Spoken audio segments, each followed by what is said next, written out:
Hey, what's up, guys? In today's lesson, we're going to cover manual beat matching. Once you guys have this down, it's going to give you a little bit more control over your transitions, and it's also going to bring you one step closer to being a pro DJ. So let's turn our sync buttons off and get started. Okay, so I have a couple tracks loaded up here. You can follow along with the songs we gave you, or you can use your own music for this one. This beat matching concept goes across all genres of music, so whatever you choose to do, you can still practice this at home. So as you see, our tempos are different right now. This track is at 121. This track is at 120. So as you guys know, that's not going to work in any world. At the very least, the songs need to be the same tempo. So there's two ways to change this. And again, our sync buttons are off, okay? This normally would look purple if it was on. If not, then that means it's off. So no sync is being used in this lesson. And the whole point of this is to encourage you to try mixing without it. So we can either change our tempo to match. I'm going to bring it up to 121. You can either do it this way and you can find it, and it's really hard to get it exactly there. You have to have a really steady hand. As you can see, I'm not that great at it. So what I do is I'll actually use that sync button after all for just 1 second, and the only reason I'm doing this is to get the tempo right. Okay, now it's off again. And the only reason I do that again is to get it to 121 and save some time trying to finesse it and getting it right. So now both of our tracks are at 121, and now that they're good, you think it would work, right? That tracks would just be matched now that they're at the same tempo. But really what's going to happen is you're going to hear some type of a galloping sound, and that's going to be the two kick drums not lining up perfectly. So what we're going to be doing is we're going to learn how to adjust it manually in order to get the beat match properly. So let's just get to our first kick drum. I'm just going to set our cue point. Go to the beginning of this one. And I'm just going to make sure we have a kick to listen to in both of these songs. Otherwise, it's really hard to beat match properly if you can't hear the kick drums. Nice. Okay, so we're going to be mixing into this track. So I'm actually going to scan a little bit further back here. Okay. So we're going to treat this like a live mix transition. I'm just going to do the transition like I normally would if I was performing, and then I'm going to teach you how to beat match properly. So let's just listen in here. I'm going to set my cue point real quick so that way I don't have to keep finding my spot there. Okay.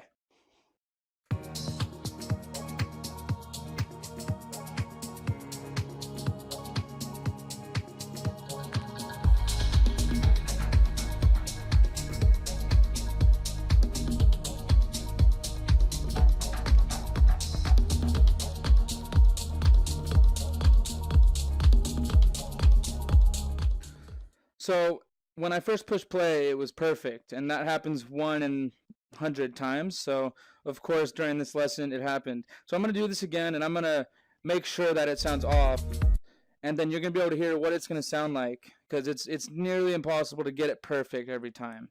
So let's do it again.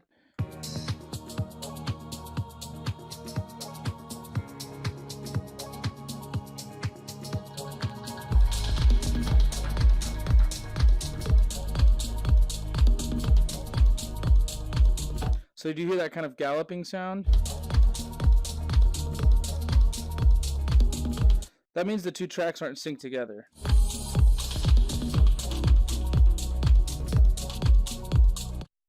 Okay, so let's just kind of talk about what's happening so you understand really what it is. So do the tracks, they're both playing at 121, and I like to use this analogy where you have two cars driving on the freeway, okay? And let's say you're both going 65. You're just a little bit behind this car. You're this car, okay? And you're just a little bit behind this car. And you're both at 65 cruising. If you want to speed up to get right next to that car, you need to hit the gas real quick and then let go and then cruise together at 65. And if you're ahead a little bit and you're both at 65, hit the brakes real quick and then keep going at 65, and then you'll be synced up. So that's actually the same thing you're going to be doing here. Except you're going to be using the jog wheel instead of a gas and a brake. So we're going to go back. So this jog wheel is something you want to be familiar with. It doesn't just look cool, it actually has a function. And in the sync world, you don't actually really touch this unless you're trying to scan it through and find a new part of the song. But really the main functionality of it is to lock in your beat match. So let's say you hit play a little bit too soon before this kick drum comes in, that means this track is actually going to be playing a little bit ahead of this track. So in order to get them synced, you need to momentarily slow it down or pump the brakes. And as you notice here on the CDJ, it says reverse and forward. So reverse is this way, okay, counterclockwise, and that's how you're going to momentarily slow down that track to get the track synced up. And let's say I hit it too late, then now I need to actually speed it up a little bit in order to get them synced up. And you just go the opposite direction, that way.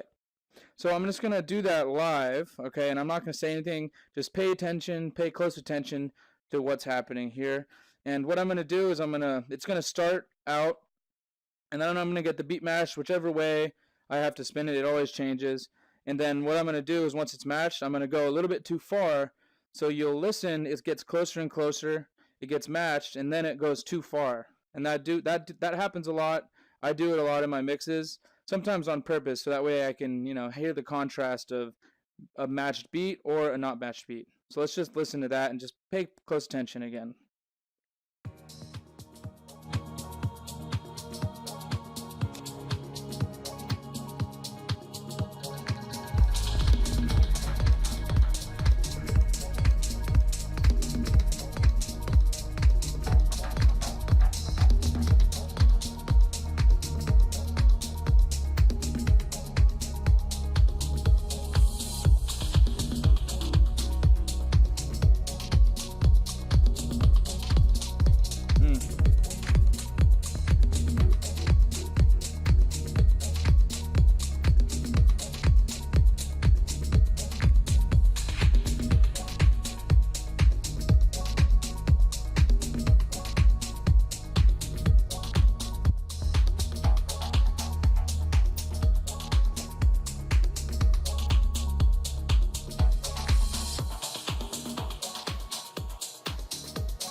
Okay, so that was how you're going to do it. Notice how I slowed it down, I got it right, and then I went a little bit too far, and then it started sounding bad again. So what you're really listening for is, are you getting closer to the beat or are you getting further away? And that'll kind of tell you which way you should be going. So now let's do it again on another transition. And I'm going to do the same thing just with a new song. And I'll just kind of break it down a little bit more so you can kind of really fully understand what's going on. So let's see here. I'm at 121 on this track, right? Okay, this track's at 120. And again, I'm just going to click my little sync button there, make sure my master is on, just to get that tempo right, but I'm not going to use it to beat match. I'm going to do that all manually. So let's just listen to this song, make sure we have a kick drum. Sounds like we do. Alright, so I'm just going to get to the first kick. Cool, we're good. So I'm just going to do the same exact thing again, and you're just going to notice I'm going to mess with the jog wheel, whether it needs to be slower or faster. We'll just have to play it by ear and we'll see. This time I'm just going to actually explain it a little bit more for you. Okay.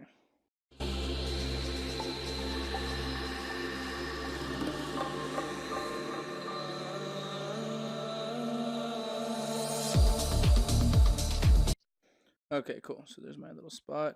I'm just going to set a cue point in case we lose our spot. Okay.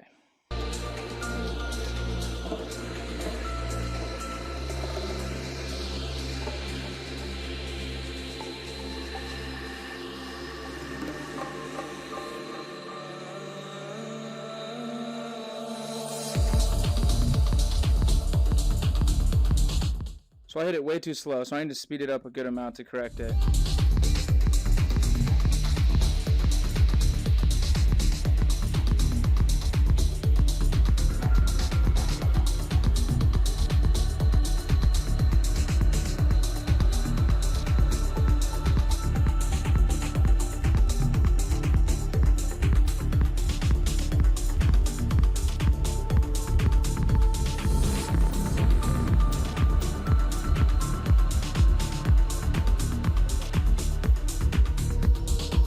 Notice it's getting closer.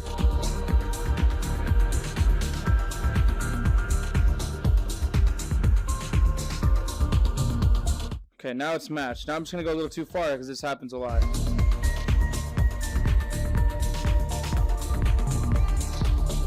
So I passed it up, and now I need to go the other way.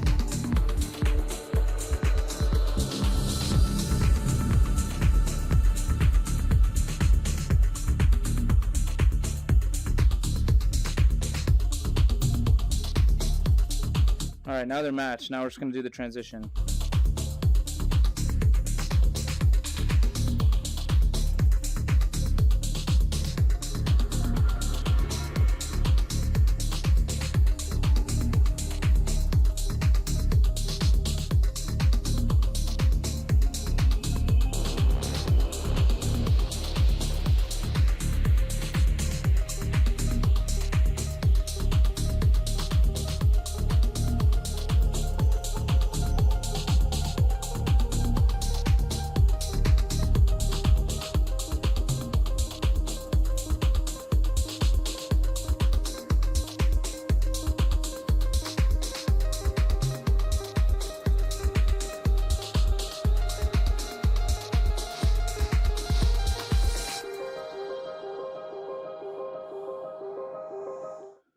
Alright, and that's how you do it. So this type of thing takes a lot of time and practice to train your ear. So I encourage you to practice as much as you can at home, in between, whenever you have some free time. Over time, it'll start getting better and better, and you'll be able to actually see and hear what sounds good, what sounds bad. But once you do that, it's going to sound really good, and it's going to keep you busy, and you're going to feel like you have a lot more control over your mix.